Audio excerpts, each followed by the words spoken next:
leading up to it was a big experience because we've been telling the kids for literally months, we're moving to Calico, we're moving to Calico, we're moving to Calico.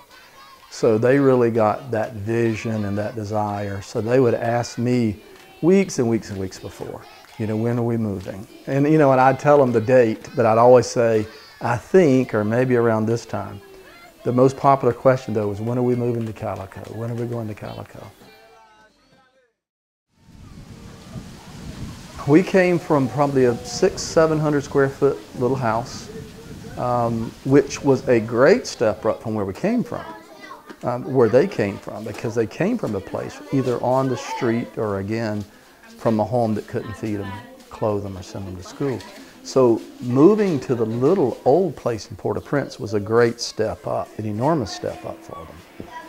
Coming from Port-au-Prince to Calico was just a different world for them.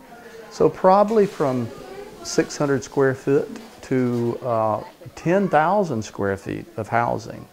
And then, you know, we have some play space for them as well.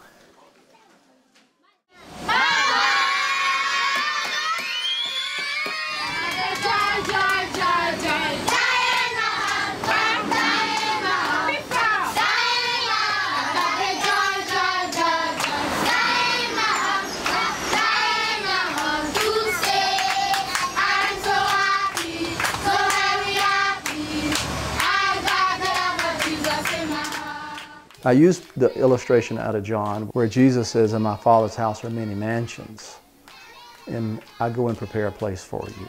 And if I go and prepare a place, I will come again and receive you, that where I am you may be also.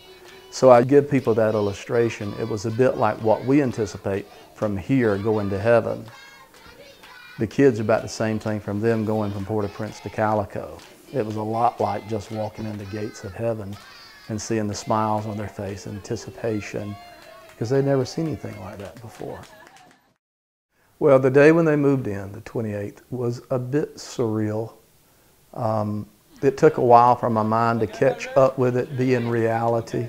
When you work 9 months, January 3rd is when we started breaking ground. When you work 9 months with such hard labor, and you pray, and teams, you know, from all different churches, and everyone came and volunteered and worked so hard. And then you're actually at the day when you're going to move in. It's an odd feeling. It's a surreal feeling of seeing them come through the tunnel and smiling and grinning and knowing, you know, we've made it. You know, we've finally gotten here.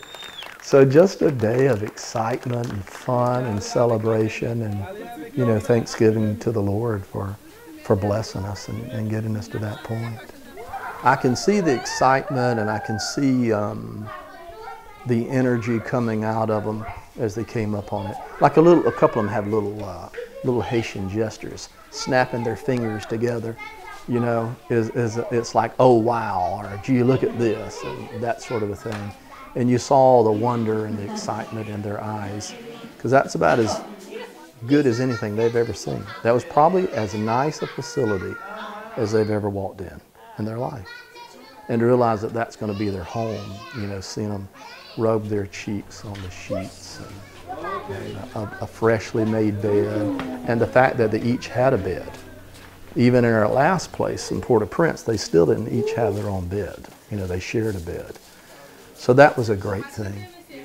But I don't think that I can really feel what they felt or see what they saw, because I've never lived in their skin and I've never seen life from the viewpoint of what we don't have, you know, what was impossible to have, and then realizing all of a sudden that they had those things.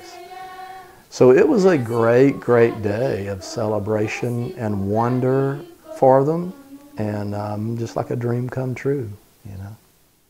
Well, we got a lot of steps coming up for 2013.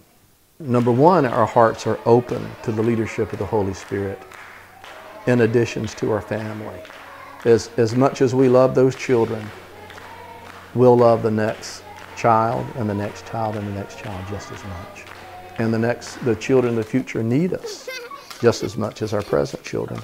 So the first goal is to have our hearts and our spirits open and sensitive to when the Holy Spirit says, this is a child I want you to have. So we'll certainly be adding to our family in 2013, and we want to be ready and prepared for that.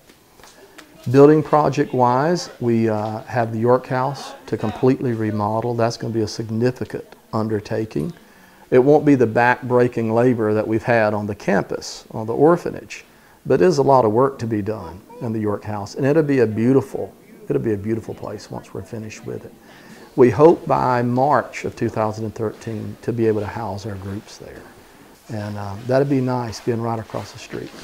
We have the 2 lots on either side of the York House to build playground on, to build a community library on, to build a medical clinic on, to completely surround the property with a new wall.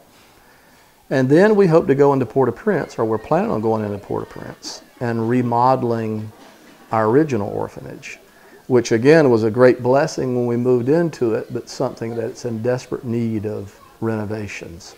So we hope to go in there and renovate that for babies and children, maybe 1 through 5-year-olds. We're there to go to the children God leads and entrust to our care, and invest so deeply in their lives that when they graduate out of our care, they'll be changed. They'll be people living radically for Jesus. Our vision is to make a disciple. And the truth is, it takes years and years to really make a disciple.